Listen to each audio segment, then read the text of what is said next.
As you probably know, if you are a super online leftist like me, Professor Flowers went through a whole lot of shit for the better part of 6 or 7 months now. Her career was severely disrupted by a mass harassment campaign initiated by debate bros such as Vaush.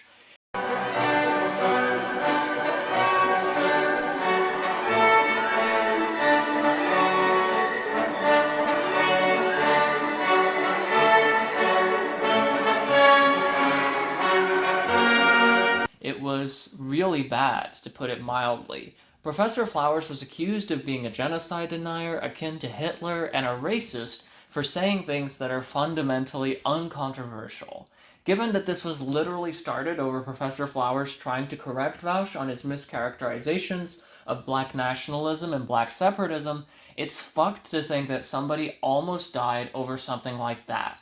It really speaks to how messed up the state of online discourse is nowadays and how we really have a problem with white supremacy within the leftist online. So, with that in mind, we're going to be talking about two things in this video today. Number one, we're going to address some of the common issues that were brought up by President Sunday and why they're wrong. These were also brought up by other people in the debate bro community.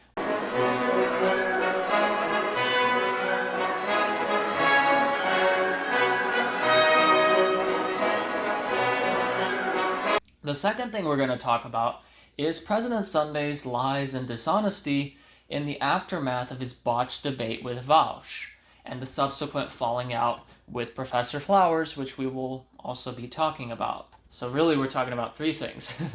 So the first thing to understand is that President Sunday was one of the few people who initially came out in support of Professor Flowers. Now, it's more accurate to say that he came out in sort of support for her, because even though he rightfully called out the unduly hostile treatment Professor Flowers received, he was never fully on her side. Even in the early stages of this whole controversy, when he was supposedly defending her or defending her ideas, I could kind of see that he had a rudimentary idea of what Professor Flowers was arguing for. You see, the problem here with this entire discourse wasn't that Professor Flowers raised her voice or got angry. In fact, all she was doing during her debate with Vaush was paraphrasing ideas that are common to post-colonial studies, some of which are espoused by decolonization movements throughout the world.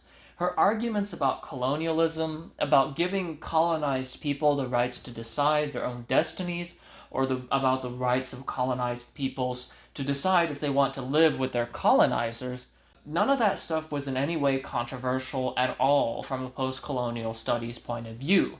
If you were to read notable post-colonial works such as Frantz Fanon's Wretched of the Earth, or Edward Said's Orientalism, or Michel Rouve-Trouillot's An Unthinkable History, you would find many similar themes and tendencies that are reflected in the ideas that Professor Flowers argued for in the debate. Granted, the scenarios that Professor Flowers is confronting are not absolute parallels to those dealt with in these texts, and her word choice is different, but fundamentally she is drawing from a wealth of existing literature that informs post-colonial study in Western academia, literature that engages in systemic analyses, often but not exclusively taking a dialectical approach. On the colonizer's racial essentialization argument, it is really important to emphasize that this is ultimately a very West-centric discussion, meaning it is being had mostly by two camps of mostly white people. And that is a problem, because you see, it implicitly treats all of activism in colonized communities or communities of people of color as if it's somehow monolithic, as if there is a unilateral consensus on what terms and strategies to use. And that's just ridiculous. Making accurate universal statements about such hugely diverse groups of people is a Sisyphean effort that is doomed to miserable failure. It's trivial to find African American civil rights activists and indigenous activists who use the term colonizer to describe white people, but that doesn't necessarily mean that the term is widely used by all groups. This is to say that I can't just come out here and say, yes, all Native American land back activists use the word colonizer and are totally fine with it, because ultimately, yes, if you look around, you can find a land back activist who might disagree with that. I mean, at the end of the day, there are over 500 different Native American nations, and so you're guaranteed to have like differences in perspective here. But see, this is why it is so bizarre and frankly absurd to hear people arguing that equating white people to colonizers will normalize violence against white people by racially essentializing them. Not only does this reveal a deeply cynical and frankly racist understanding of what indigenous peoples want and what their true motivations are, but it ignores two basic immutable facts. Firstly, the totality of violence is in the hands of white-dominated settler colonial institutions, meaning that systemic racialized violence against white people is not possible. This is an important detail because what makes a slur harmful isn't just the word itself, but the context in which it is said. For example, saying the N-word in a white supremacist society that views black people as lesser and has held them back through various forms of organized violence and racial discrimination, that's going to ring very different from calling a white person a colonizer in the same society. This is for the simple reason that there is violence and trauma behind the N-word, because there is an entire state and society's worth of violent oppression behind that word, whereas there's no such thing for the word colonizer. In fact, in this case, the word colonizer is connotating somebody who has privilege, somebody who has power by virtue of being white. The other point to make here is that the only way to enforce this understanding that saying the word colonizer is somehow harmful is ultimately through systems of white supremacist violence. What do I mean by that? Well, if you were to take this argument to its logical conclusion, which would mean saying that colonized peoples can't use this word because it might lead to them normalizing violence through racial essentialization, what you're essentially saying is that these people need to be compelled not to say these things. And likewise with the genocide argument, what you're saying is that you want to give them a limited sovereignty. And what's inherent in that argument is that you're going to leave in place some components of the violently imposed white supremacist hierarchy. Like, I know Sunday was speaking generally here, but this is like really where this kind of argument leads. And that's why it's a bad argument. Because in the end, the only way we can enforce this will is through the systems of white supremacist oppression and racial hierarchy, which themselves were violently imposed. And if that is what we are deciding to do here, we have to ask, what gives us the prerogative to do that, right? Why are we okay with leaving ourselves with full freedoms and sovereignty, but uncomfortable in extending this to colonized people? Why do we not trust them to not misuse those freedoms? What authority do we have to limit the sovereignty of colonized people lest they commit genocide when we are citizens of states that have committed genocide multiple times? Also, for all his lip service to defending the ideas Professor Flowers tried to defend, Sunday shows a consistent misunderstanding of these ideas. He implicitly accepts Ian's extreme examples as reasonable and vindicates the idea that it is somehow dangerous to call white people colonizers. His argument amounts to little more than vindicating the white fear of retribution argument and also endorsing the extreme hypotheticals that Vaush puts forth as reasonable. Sunday eventually went on to have a debate with Vaush, and by his own admission, he failed in this debate to persuade Vaush of his point of view. But it was worse than this. You see, Sunday chose to throw Professor Flowers under the bus as part of his argumentative strategy, capitulating to the idea forwarded by Ian that Professor Flowers got herself into this situation because she's an idiot who doesn't understand the meaning of what she said. I'll let Sunday speak for himself here, and then we can talk about his attempt to defend his actions. It was an extraordinarily difficult debate to have. Professor Flowers had not only performed poorly in her initial conversation with Vaush, being suspiciously hesitant to answer his clear questions concerning the ethics of anti-colonial ethnic displacement, but had published publicly viewable statements in the form of tweets and comments elsewhere that made it all too easy to buy into the worst possible interpretations of her motives and her sympathies. This meant that the position I had to defend in that debate had to be stripped of personal baggage. I was not there, could not be there, to protect Professor Flowers' honor. For one, it's not my job to do so, and to do so would risk throwing the people she failed to represent correctly under the bus. My motive was to push back and hopefully correct Vaush. I categorically failed in this latter ambition, on his knee-jerk and uncharitable interpretation of the deeply complicated and historically conditioned positions of a large array of people he had never engaged with or spoken to.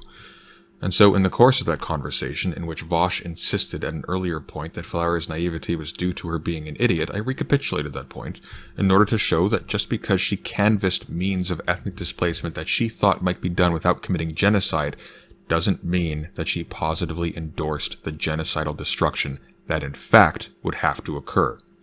The position she was arguing for was not inherently genocidal in attitude, even if the measures she was airing as hypothetical alternatives to genocide were in fact no such thing. I was between a rock and a hard place. Either she was an idiot in that case, or she was a genocide apologist. I chose the former as the lesser of two evils. Okay, let's put aside that there was in fact nothing implicitly or explicitly genocidal about anything Professor Flowers said, and that this is Sunday just vindicating a white supremacist talking point. Let's bear that in mind, but let's put it aside for now. So yeah, Sunday is characterizing this scenario here as if he had one of two choices. Either he accepts that Professor Flowers was secretly pro-genocide when she said that colonized people should have a right to decide whether they want to continue living next to their colonizers, or he has to agree that she made that argument out of stupidity. Now, the first thing to point out here is that obviously Sunday has more than two options here. As I've said, the ideas of decolonization that Professor Flowers expresses here are utterly uncontroversial, and they are in fact adopted by various anti-colonial activist groups around the world. So Sunday could have pointed that out. This is normal, basically, that there's nothing radical about what she's saying. It's just that a lot of people may not have heard about it because they haven't read up on post-colonial studies. He could have argued also that Professor Flowers was drawing from this discipline, and that to infer from this that she is pro-genocide is therefore ridiculous and arguably racially prejudiced. He could have also referenced Fanel's writings on the nature of anti-colonial violence, and therefore use that to indicate that decolonization is a complex process that isn't straightforward and that can be very messy at times. Or he could have even referenced Said's writings, right, on how racialized systems of imperialist oppression form, and therefore use that to better illustrate the complexity and moving parts involved in the formation and, by extension, the deconstruction of colonial entities. Sunday could have done many things here to shore up his argument. After all, if he was really arguing for Professor Flowers' ideas, he would find the facts on his side in abundance. But he didn't do that.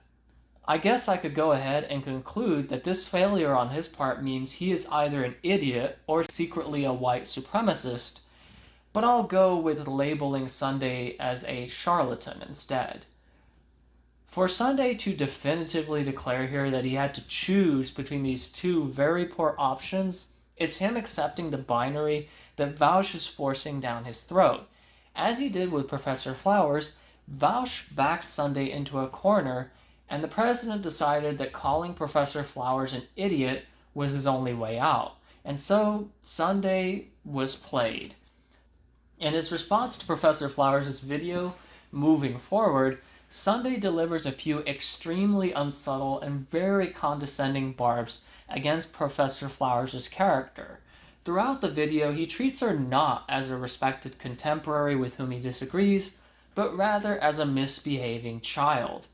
I don't know what's worse, that he does this knowing that it sounds really awful, or that he genuinely thinks he comes off as the good guy in this situation. In any case, it is pretty astounding that Sunday thinks it is he and not Professor Flowers, that is entitled to an apology in this situation. Instead of just admitting that he fucked up, he goes to great lengths to argue that Professor Flowers misinterpreted what he said in the debate by intentionally leaving a typo in a subtitle that can be seen for a second or two. He spins this elaborate tale of Professor Flowers mixing up the parts where Ian and Sunday are talking in the transcript to misrepresent Sunday elaborating on Professor Flowers' intelligence, even though that's not what happened here. Professor Flowers made a typo in her transcript. She immediately noticed it and re-uploaded the entire video to correct this one small error, and then she forgot to fix the subtitles, and that's it. There was no conspiracy here. This was a 1 hour, 33-minute long video, and when a video is that long, it's pretty common to make errors, especially when it's a video that's as sensitive as this one. It's covering a really sensitive topic. And honestly, it's pretty funny that Sunday treats this as a Watergate moment when it's a minor error that was immediately corrected.